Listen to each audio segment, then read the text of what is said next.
बीड जिल्ह्यामध्ये सध्या सातत्याने खुनाच्या घटना ज्या आहेत त्या घडत असल्याचं पाहण्यास मिळत आहे। अगदी किरकोळ वादापासून खुनापर्यंत ह्या घटना ज्या आहेत त्या येऊन ठेपत असल्याची वास्तविक परिस्थिती सध्या बीड जिल्ह्यामध्ये फोफावली असल्याचं आपल्याला पाहण्यास मिळत आहे। त्यातच अगदी पोटच्या लेकाने चाकूने वार करून आपल्या बापाचा खून केल्याची घटना देखील बीड जिल्ह्यामध्ये एका गावामध्ये घडली असल्याचं आपल्याला पाहण्यास मिळत आहे।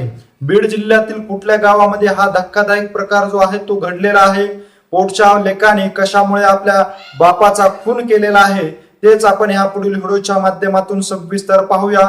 तर नमस्कार मंडळी, अगदी उसने पैसे न दिल्याच्या कारणावरून पेटलेल्या वादातून पोटच्या मुलाने चाकूने वार करत आपल्या वडिलाची हत्या केल्याची धक्कादायक घटना जी आहे ती बीड जिल्ह्यातील गौंडगाव ह्या ठिकाणी घडली असल्याची आपल्याला काल पाहण्यास मिळालेले आहे। सविस्तर मिळालेल्या माहितीनुसार गेवराई तालुक्यातील गौंडगाव येथील मुन्ना इसाक शेख या महिलेच्या तक्रारीनुसार शौकत शेख ह्याच्या विरोधामध्ये ही तक्रार दिलेली आहे। शौकत शेख जो आहे तो मुन्ना इसाक शेख यांचा मोठा मुलगा असून लहान मुलाच्या विवाहासाठी शौकत शेख यांच्याकडून 1,30,000 रुपये उसने पैसे घेतले असल्याचं त्यांनी यावेळी सांगितलेलं आहे।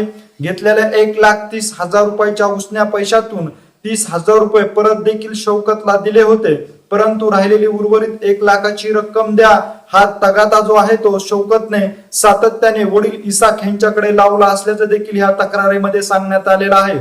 इसाक शेख जो आहे तो 12 जुलै रोजी रविवारी तो नशेमध्ये असताना आपल्या वडिलांकडे पैसे मागण्यासाठी आला होता।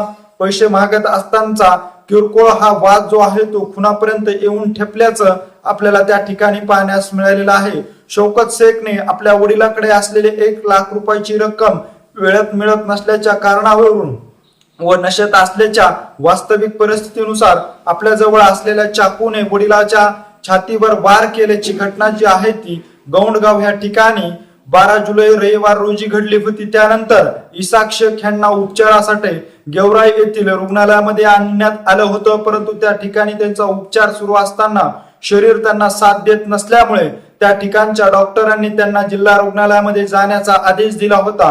जिल्हा रुग्णालय ह्या ठिकाणी इसाक शेख यांना घेऊन येण्यात आले होते। त्यानंतर इसाक शेख यांना दाखल केल्यानंतर त्या ठिकाणच्या डॉक्टरांनी त्यांच्यावर उपचार केला असता त्यांचं शरीर त्यांना साथ देत नसल्यामुळे अखेर इसाक शेख यांना त्या ठिकाणच्या डॉक्टरांनी मृत घोषित केल्याचं त्या ठिकाणी सांगण्यात आलेलं आहे। अशा पद्धतीची जी घटना आहे ती गेवराई तालुक्यातील गौंडगाव ह्या ठिकाणी घडल्याचं पाहण्यास मिळालेलं आहे।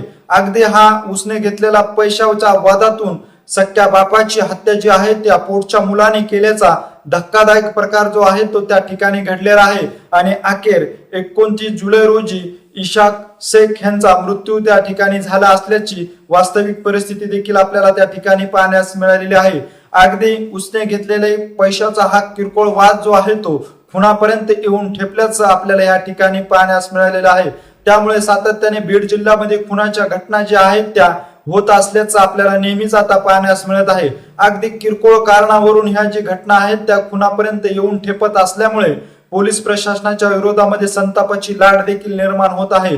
कारण जर पाहिलं तर बीड जिल्ह्यामध्ये आता पोलीस प्रशासनाचा धाकच उरला नसल्याचं ग्रामीण भागामध्ये सातत्याने अशा घटना घडल्यानंतर पाहण्यास मिळत आहे। त्यामुळे आता बीड पोलीस अधीक्षक असलेले नवनीत कावत जे आहेत ते आता कशा पद्धतीने ऍक्शन मोडवर येऊन ग्रामीण भागामध्ये देखील पोलिसांची जी वचक आहे ती कमी झालेली पुन्हा एकदा कशा पद्धतीने दहशत निर्माण करण्यात येईल, याचबरोबर अशा घटना ज्या घडत आहेत या घटनेला कुठेतरी लगाम लागण्यासाठी कशा पद्धतीने पावले उचलतात याकडे देखील आता सर्वांचंच लक्ष लागलेलं आहे।